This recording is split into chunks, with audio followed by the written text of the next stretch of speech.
नमस्कार, मैं हूं नवीन चौधरी और आपने देखना शुरू कर दिया है एग्जाम नगर। एग्जाम नगर पर मैं आपका तहे दिल से हार्दिक स्वागत करता हूं। हम शिक्षण विधियां पढ़ रहे थे और इससे पहले हम जो है खोज विधि में हमने खोज विधि के संदर्भ में जान लिया था किन किन मनोवैज्ञानिकों ने क्या क्या कहा, वैज्ञानिकों ने क्या कहा, वो हमने इसके बारे में जान लिया था।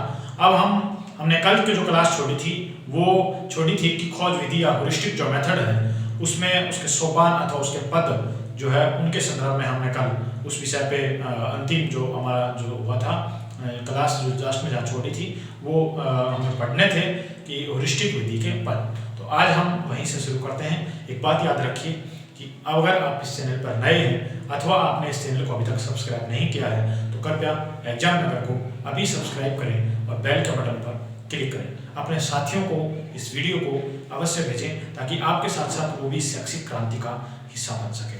आइए देखते हैं।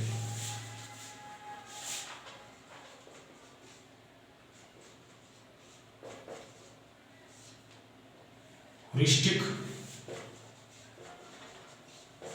विधि के देखिए शिक्षण विधियों में हम पढ़ रहे थे कि ह्यूरिस्टिक विधि यानी कि खोज विधि जिसे स्वयं ज्ञान विधि कहते हैं और ये जो आपका जो डिस्कवरी मेथड है जिसे अनुसंधान यानी कि रिसर्च मेथड भी कहा जाता है। तो इसके पदों की बात करें यानी सबसे पहले अध्यापक बच्चों को समस्या कथन देता। समस्या कथन क्या देता है बच्चों को? समस्या कथन यानी अध्यापक जो है वो बच्चों को यहाँ बताता है कि आपको क्या करके लाना है। ठीक है, देखिए इसमें अलग अलग जो साइंटिस्ट हैं उन्होंने अलग अलग बातें कही कि बात बच्चों को किसी ने कहा कि बच्चों को जो है बहुत कम आप बताएं और उन्हें खोजने ज्यादा दें। कोई कहता है बिल्कुल मत बताइए, कोई कहता है इतना भी, जैसे अपना जो साइंटिस्ट था ये उन्होंने कहा था कि बच्चे को इतना भी कम मत बताओ कि उसकी क्षमता से बाहर हो जाए।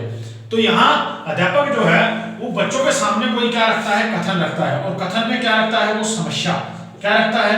समस्या। और बच्चों को कहता है कि इस समस्या से क्या करिए? समाधान। और जब बालक समाधान करेगा तभी तो क्या होगी? खोज। तभी तो क्या होगी? खोज होगी। तो आपको याद रखना है कि इसका जो पद है वो सबसे पहला है कि समस्या का कथन। और समस्या के कथन में क्या होता है कि बच्चे को समस्या दी जाती है और उसके ऊपर बच्चा रिसर्च करना शुरू करता है। तो जब बच्चा रिसर्च करता है तो सबसे पहले वो क्या करता है? तथ्यों का संकलन करता है। क्या करता है?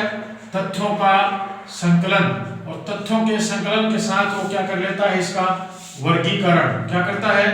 वर्गीकरण। और वर्गीकरण के साथ ही क्या मान लेते हैं हम इसको कि वो इनका सारणीकरण करता है। क्या करता है भैया?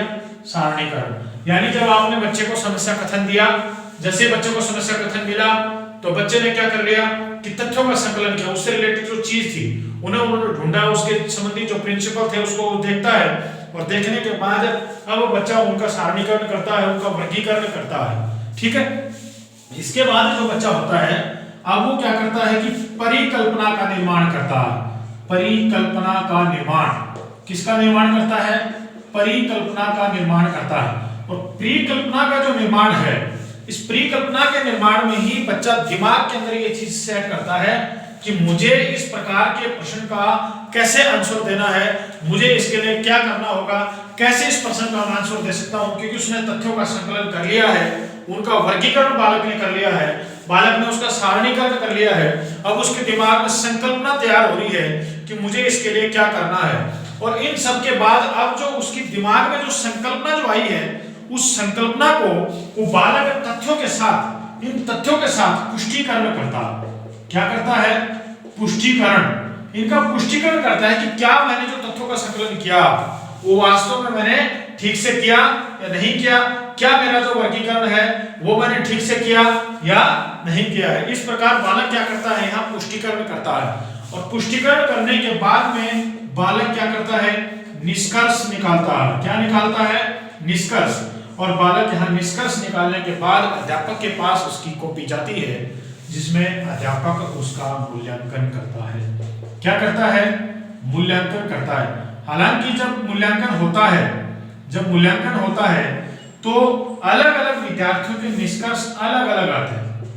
अलग अलग विद्यार्थियों के निष्कर्ष अलग अलग आते हैं। मैंने आपको पहले भी कहा था ये अलग अलग इसलिए आते हैं कि प्रत्येक जो विद्यार्थी होता है उसकी कुछ शारीरिक और बौद्धिक जो क्षमताएं होती है वो अलग अलग होती है। इसलिए उसका निष्कर्ष अलग अलग आता है। और जब अलग अलग निष्कर्ष आता है तो उसका जब अध्यापक के पास मूल्यांकन होने के लिए जाता है तो अध्यापक के लिए मूल्यांकन करना एक बहुत बड़ी चुनौती का कार्य है, बहुत बड़ी चुनौती का कार्य है उन बच्चों का मूल्यांकन करना, क्योंकि उसके पास प्रत्येक विद्यार्थी का अलग अलग निष्कर्ष आया है। अलग अलग निष्कर्ष आने के कारण अध्यापक को मूल्यांकन करने में बहुत दिक्कतें हो रही है। ठीक है, तो इस बात को आपको समझना है। ये आपके होलिस्टिक मेथड के पद थे, इन्हें दोबारा से समझ लीजिए। सबसे पहले अध्यापक कक्षा में बच्चे के सामने समस्या का कथन रखता है, उसके बाद बच्चा तथ्यों का संकलन करता है, उसके बाद बच्चे के दिमाग में परिकल्पना का निर्माण होता है, फिर वो तथ्यों के साथ मिलान करके उसका पुष्टिकरण करता है, उसके बाद वो निष्कर्ष निकालता है और अंत में वो उसका मूल्यांकन करता है। और मूल्यांकन करना किसी अध्यापक के लिए एक बड़ी चुनौती का कार्य होता है। ठीक है, इसके बाद अब हम होलिस्टिक मेथड के जो गुण हैं उन्हें अब हम याद करें। देखिए समझते हैं होलिस्टिक विधि के गुण देखिए, आप आइडिया लगाइए कि खोज विधि या होलिस्टिक जो विधि है इसके कौन कौन से गुण अथवा जो है इसकी विशेषताएं हो सकती हैं। आइडिया लगाइए। सबसे पहली विशेषता मैंने एक एग्जांपल आपको दिया था, साइंस प्रोजेक्ट था।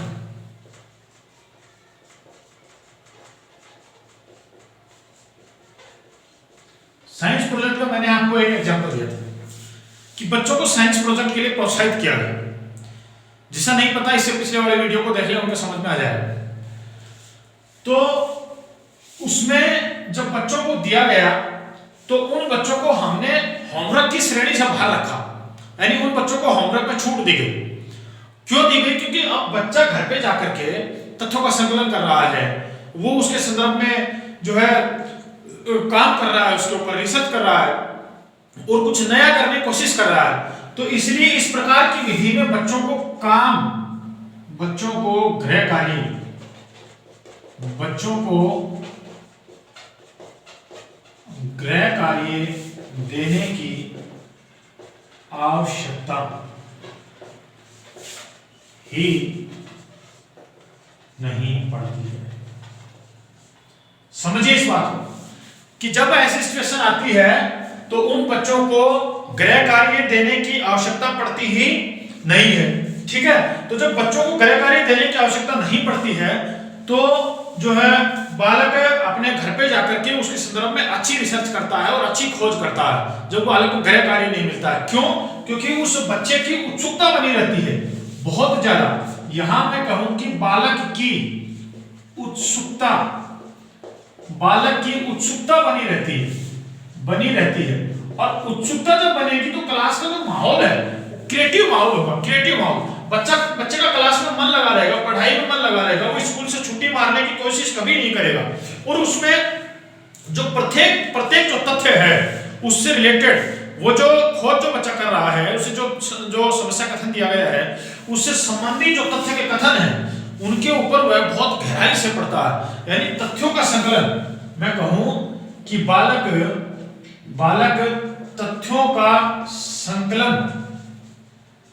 तथ्यों का संकलन अच्छे तरीके से करता है,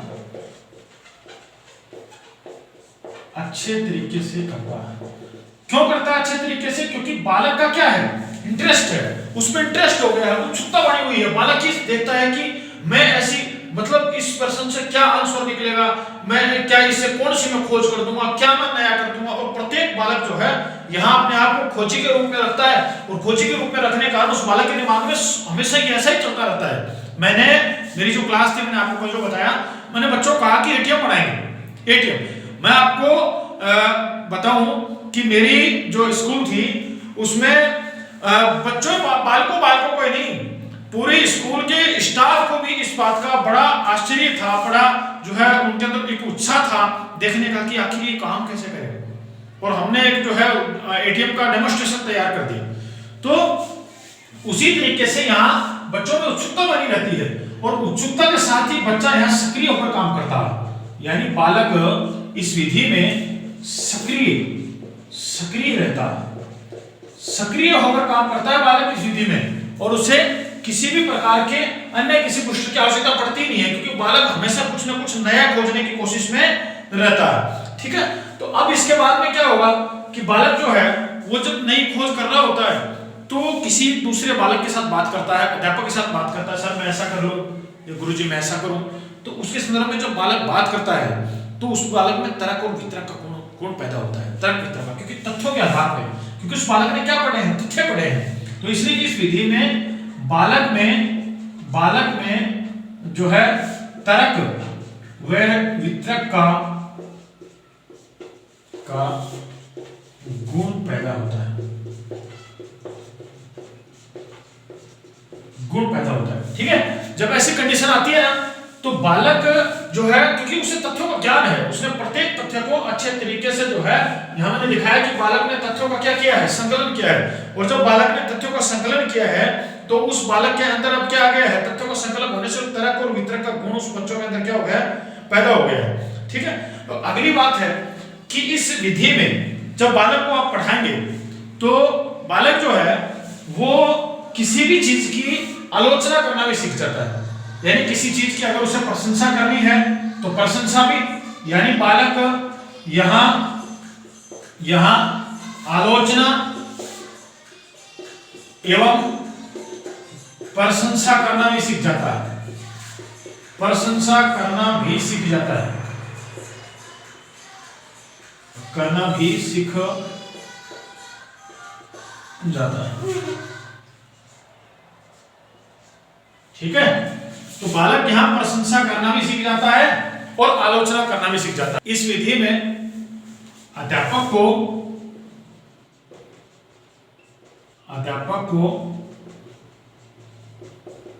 बालकों के गुण एवं अवगुण जानने का अवसर मिलता है।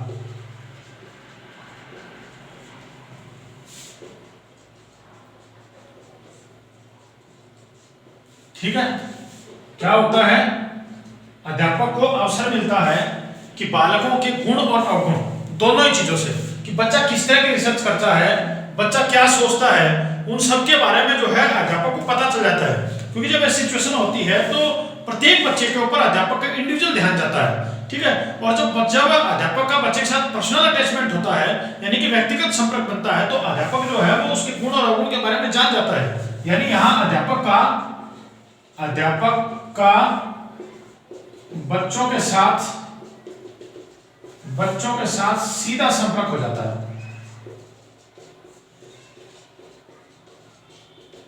सीधा संपर्क हो जाता है। ठीक है, तो बच्चों से क्या हो जाता है, सीधा संपर्क हो जाता है। और जब सीधा संपर्क हो जाता है तो अध्यापक जो है वो बच्चों के बारे में जो उसके गुण और अवगुण जो होते हैं उनको जान जाता है। ठीक है, इसके अलावा जो बालक जो होते हैं, बालक जब इस विधि से कोई रिसर्च कर रहे होते हैं, कोई खोज कर रहे होते हैं, तो उन बच्चों के अंदर जो है व्यक्तिगत परिश्रम की आदत पड़ जाती है, खुद ही उन्हें पढ़ने का, खुद रिसर्च करने का, ऐसी उन्हें आदत पड़ जाती है। तो यहाँ क्या होता है कि बालक को व्यक्तिगत परिश्रम की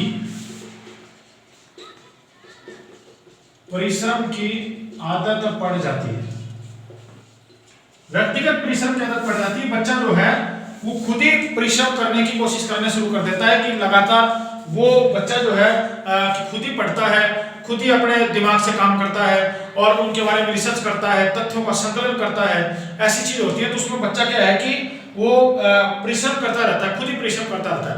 अगली बात है कि शिक्षण के जो अवसर होते हैं उनसे जो बालक है उसमें मनोवैज्ञानिक जो अभिवृत्ति है, साइंटिफिक एप्टीट्यूड, वो विकसित होता है। क्योंकि बालक यहाँ प्रेक्षण करता है और उस बालक के अंदर प्रेक्षण की क्षमता विकसित होती है। ठीक है, तो आप कहेंगे कि शिक्षण के जो अवसर होते हैं उनसे, इस विधि में जो शिक्षण के अवसर होते हैं, शिक्षण के अवसरों से बालक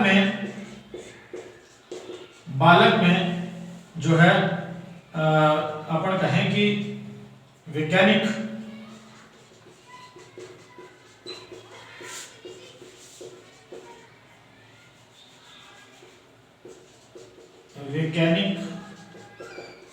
क्षमताओं का विकास होता है।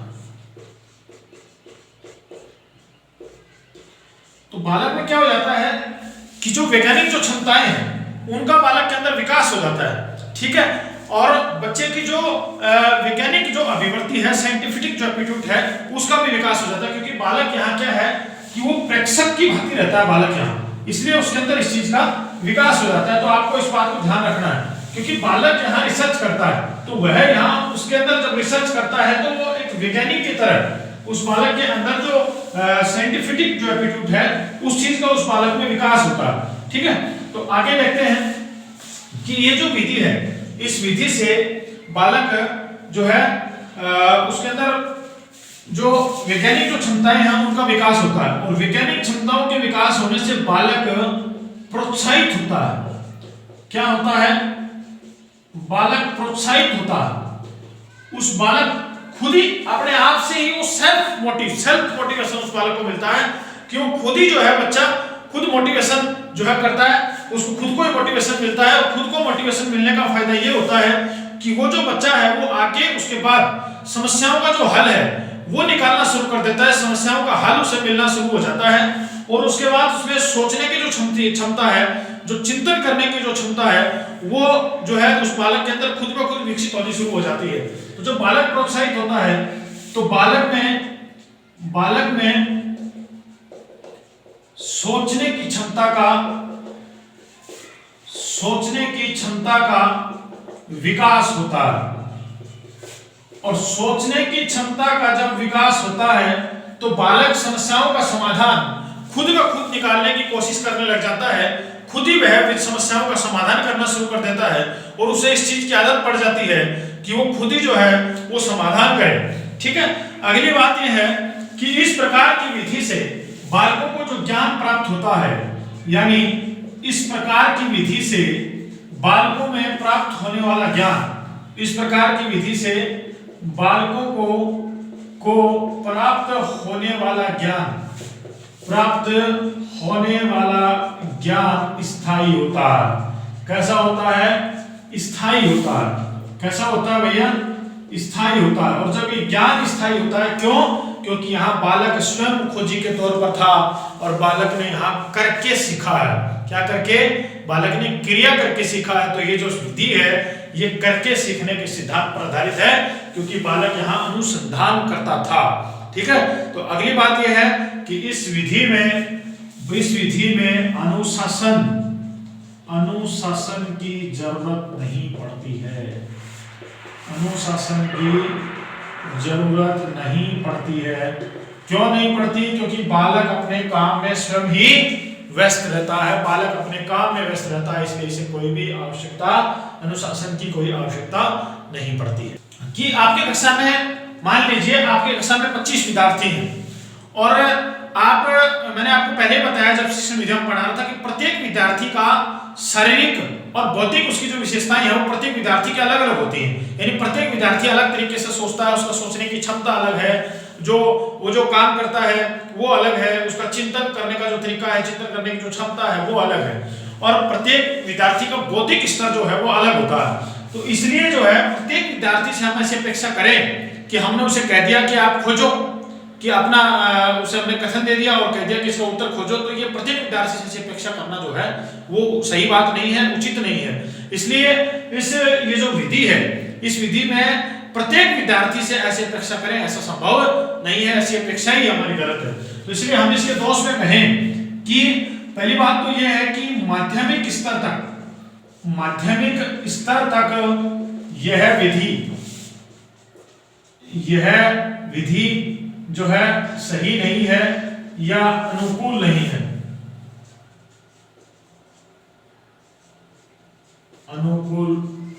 है, ठीक है। अब दूसरी बात है कि कक्षा के प्रत्येक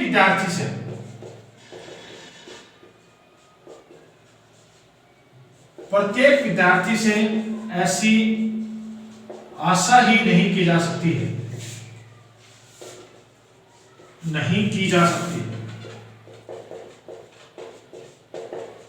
की जा सकती है कि वह खोजी के तौर पर काम करे। तीसरी सबसे इंपॉर्टेंट बात कि आपने प्रत्येक विद्यार्थी को कह दिया खोजी के तौर पर काम करो। अब विद्यार्थी जो है वो अक्सर अध्यापक से डरता है। जब ऐसी सिचुएशन आई, उसे पता है कि उसके बस की बात नहीं है, यानी उसके जो बौद्धिक जो स्तर है वो इसके अनुकूल ही नहीं है, तो इस सिचुएशन में बच्चे क्या करते हैं कि पढ़ाई भी छोड़ देते हैं। बहुत सारे बच्चे पढ़ाई भी छोड़ देते हैं, स्कूल आना बंद कर देते हैं, घर वालों के साथ मारपीट करते हैं, वो नहीं जाना चाहते हैं, क्योंकि उन्हें पता है कि उससे खोज तो हुई नहीं और रिसर्च उससे नहीं हुई, रिसर्च नहीं हुई तो अध्यापक क्या करेगा, हमारे इस सिचुएशन में वो बच्चा स्कूल जाना बंद कर देता है। तो जो है हम प्रत्येक विद्यार्थी से अपेक्षा करें, यह गलत बात है, ठीक है। और कक्षा में जो है प्रत्येक विद्यार्थी को हम ये कहें कि आप कोई भी एक टॉपिक हमने दे दिया, आप इस पे खोज करो, तो ये ऐसी अपेक्षा करना भी गलत है।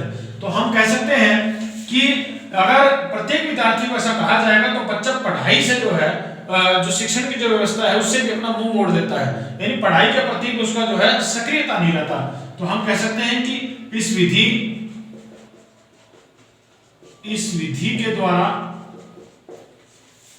के द्वारा बच्चा या बालक पढ़ाई से भी दूर हो जाता है, पढ़ाई से भी दूर हो जाता है।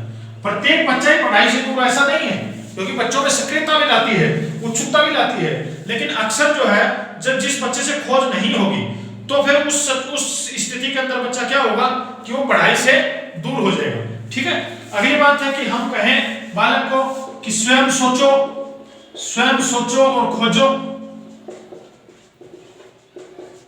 और खोजो से ही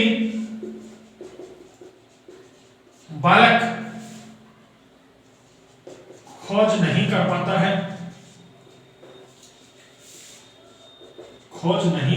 है, उस बालक को प्रोत्साहित भी करें और अध्यापक को जहां लगे कि वो बालक तथ्यों का संकलन नहीं कर पा रहा है, उस बालक का बौद्धिक क्षमता ऐसी नहीं है, उस बालक का जो मस्तिष्क में जो चिंतन की जो क्षमता है वो ऐसी नहीं है, तो उस स्थिति में अध्यापक को वो जो बालक है उसकी सहायता करनी चाहिए, तो वो ठीक है। नहीं तो अगर हम बालक को कहते हैं कि स्वयं सोचो और खोजो, तो उसी से जो है बालक खोज कर ले, ऐसा भी संभव नहीं है। तो इसलिए आपको इस बात को ध्यान रखना है, ठीक है। और अगली बात है कि इस विधि में जो मैंने आपको शुरू में बताया, जब हमने निष्कर्ष की बात करी तो मैंने आपको कह दिया था कि इस विधि में अध्यापक के लिए बहुत बड़ा चुनौती भरा कार्य है, क्योंकि प्रत्येक विद्यार्थी का मूल्यांकन, प्रत्येक विद्यार्थी का निष्कर्ष क्या है, अलग अलग है। तो हम कह सकते हैं कि प्रत्येक विद्यार्थी का निष्कर्ष अलग अलग होने के कारण अध्यापक के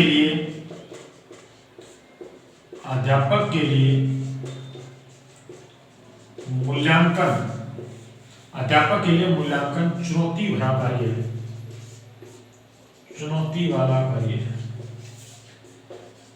क्योंकि प्रत्येक विद्यार्थी का जो निष्कर्ष है वो बिल्कुल अलग है, और अलग जब प्रत्येक विद्यार्थी का निष्कर्ष होगा तो उसके अंदर जब विभिन्नताएं होंगी तो अध्यापक के लिए जो है उसको जांच करना बहुत ही जो है चुनौती भरा कार्य होता है, ठीक है। अगली बात है कि संपूर्ण पाठ्यक्रम को इस विधि के द्वारा नहीं पढ़ाया जा सकता है। याद रखिए, संपूर्ण पाठ्यक्रम को इस विधि से नहीं पढ़ाया जा सकता है, इस विधि से नहीं पढ़ाया जा सकता है, क्योंकि अगर इस विधि से पाठ्यक्रम पढ़ाना शुरू कर दिया तो बच्चे जो है वो खोज करने में बहुत समय लगा देंगे, और खोज करने में बहुत समय लगा देंगे तो पाठ्यक्रम कब पूरा करवाएंगे? इतने में तो हमारी पूरी ईयरली परीक्षा हो जाएगी, ये एक साल में तो क्या 15 साल में बच्चे पूरा पाठ्यक्रम नहीं होगा, ऐसी सिचुएशन आ जाएगी। तो इसलिए ध्यान रखना है कि ऐसी जो सिचुएशन है, इस सिचुएशन में बालक को संपूर्ण पाठ्यक्रम अगर इसी विधि से हम करवाने की कोशिश करें तो ये जो है बिल्कुल गलत बात है, ठीक है। और सबसे लास्ट और सबसे इंपॉर्टेंट बात ये है कि हम बालक के अंदर मौलिक जो विकास है उसकी हम जो है बालक के अंदर अपेक्षा करते हैं, और ऐसी जो अपेक्षा होती है उस बालक से अपेक्षा तो हम कर लेते हैं कि ये बच्चा भी खोज करके ले आएगा, लेकिन उसके मस्तिष्क का स्तर जो है, बौद्धिक स्तर अभी इतना नहीं है। तो बौद्धिक स्तर अलग अलग होने के कारण, प्रत्येक विद्यार्थी का अलग अलग होने के कारण होने के कारण यह विधि असफल हो जाती है, असफल हो जाती है, क्योंकि प्रत्येक विद्यार्थी का जो बुद्धि का स्तर है, प्रत्येक विद्यार्थी का जो बौद्धिक स्तर है वो अलग अलग होता है, और जब अलग अलग हो जाता है तो वो बच्चा खोज नहीं कर पाता है, और इसके द्वारा उससे अपेक्षा करनी भी गलत बात होती है। ये भी न्याय नहीं होता कि हम उस बच्चे से अपेक्षा करें, इसलिए यह विधि को असफल माना जाता है। तो ये इस विधि के दोष थे। इसके बाद मिलेंगे अगली विधि के साथ, जल्द ही लौटेंगे। आपको ये वीडियो पसंद आया हो, अभी अपने दोस्तों के साथ इसे शेयर करें। मैं आपके साथ नवीन चौधरी, और आप अब तक देख रहे थे एग्जाम नगर। जय हिंद, जय भारत।